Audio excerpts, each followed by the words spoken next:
দাদা, একজন কাস্টমার কি আমাদের জানতে চেয়েছে যে ওনার ধরো এখন ওই 55-56 বছর মতো বয়স, ঠিক আছে, তো এরকম বয়সে ইনভেস্টমেন্ট প্ল্যানিংটা ঠিক এক্স্যাক্টলি কিরকম করলে ওনার রিটায়ারমেন্টটা হ্যাপিলি উনি কাটাতে পারবেন, রিটায়ারমেন্ট লাইফটা?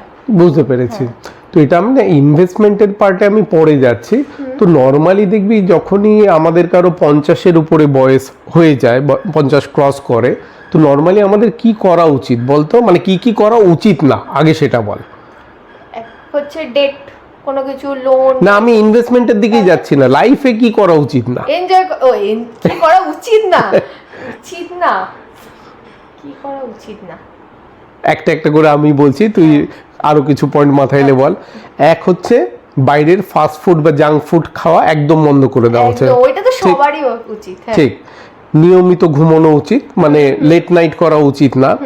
মাঝে মাঝে কোথাও ফ্যামিলি নিয়ে ঘুরতে চলে যাওয়া উচিত। কোনো টেনশন নেওয়া উচিত না, মানে ধর যে বন্ধু বান্ধব বা ফ্যামিলি যাদের সঙ্গে মনে হচ্ছে অ্যাডজাস্ট হচ্ছে না, অশান্তি হচ্ছে, সেটা অ্যাভয়েড করা উচিত। আর কি বলবো, মানে কোনো ক্লাব, হ্যাঁ ব্যাড হ্যাবিট তো রাখা উচিত, সেগুলো আস্তে আস্তে ছেড়ে দেওয়া বা বন্ধ করা উচিত। যেমন বলে বয়স হলে রেড মিট খাওয়া উচিত না।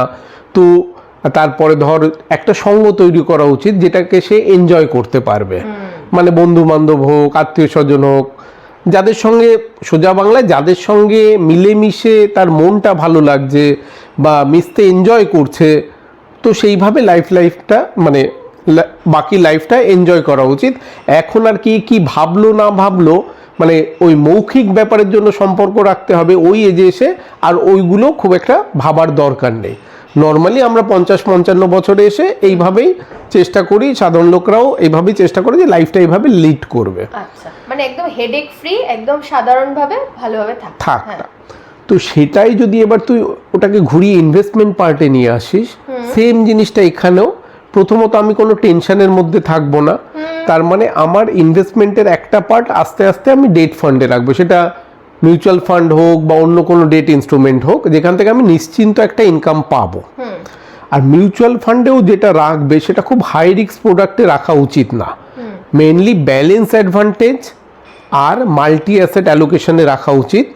যদিও এখান থেকে 5-6 বছর টাইম থাকছে, তার যদি এসআইপি করার কিছু ক্ষমতা থাকে তাহলে সেটা লার্জ অ্যান্ড মিড ক্যাপ বা লার্জ ক্যাপ বা মাল্টি ক্যাপ এই ধরনের ক্যাটাগরিতে এসআইপি করা উচিত ওই 5-6 বছর টার্মে, যাতে ওয়েলথটা একটু হলেও ক্রিয়েট হয়ে যায়। আর ইনভেস্টমেন্টের দিকে কি করা উচিত না, নর্মালি কোনো হাই রিস্ক প্রোডাক্টে যাওয়া উচিত না, কোনো অচেনা জায়গায় অজানা জায়গায় ইনভেস্টমেন্ট করা উচিত না, শেয়ার ট্রেডিংয়ে যাওয়া উচিত না, যদি না সেই লোকটা শেয়ারে অনেক দিন আগে থেকে করে থাকে বা দক্ষ থাকে। নতুন করে কারো ওই অ্যাডভেঞ্চার করবো বলে শেয়ার ট্রেডিংয়ে এই বয়সে যাওয়াটা উচিত না। আর কোনো রিস্কি ইনভেস্টমেন্ট, মানে ধর আননোন কোম্পানি রিটার্ন বেশি দিচ্ছে, তো মানে মার্কেটে 7% ও এফডিতে 8%, 10% দিচ্ছে বলে ওই 2-3% বেশির জন্য ওই লোভে পড়ে ইনভেস্টমেন্ট করার দরকার নেই। একটা পার্ট ডেট ফান্ডে থাকবে, একটা পার্ট মিউচুয়াল ফান্ডে অপেক্ষাকৃত একটু সেফ জায়গায় থাকবে, যাতে ইনফ্লেশনটা বিট করা যায়। আর কোনো এনএফও সেক্টরিয়াল ফান্ড এগুলোতে একদমই যাওয়া উচিত না, কারণ যেগুলো পারফরমেন্স রেকর্ড নেই, এই বয়সে এসে নতুন করে আর রিস্ক নিয়ে সেগুলোতে যাওয়ার উচিত না। সেক্টরিয়াল ফান্ডে যাওয়া তো একদমই উচিত না। তো এই কটা থিওরি মেনে উনি যদি 5 বছর ইনভেস্টমেন্ট করেন, একদিকে ডেট ফান্ড, একদিকে মিউচুয়াল ফান্ডের মাল্টি ক্যাপ, ব্যালেন্স অ্যাডভান্টেজ আর ফ্লেক্সি ক্যাপ বা অন্য ফান্ডে যেগুলো রিস্ক কম, সেগুলো এসআইপি করে যতটা সম্ভব লাস্ট 5-6 বছরে আরো ওয়েলথটাকে বাড়িয়ে নেওয়া উচিত। তারপরে উনি এসডব্লিউপি করলো মিউচুয়াল ফান্ডগুলো থেকে, আর যেগুলো ডেট ফান্ড করলো সেগুলো পেনশন হোক বা ইন্টারেস্ট নেওয়া হোক চালু করে দিক, কোনো রকম টেনশন ফ্রি, যাতে লাইফটা চলে।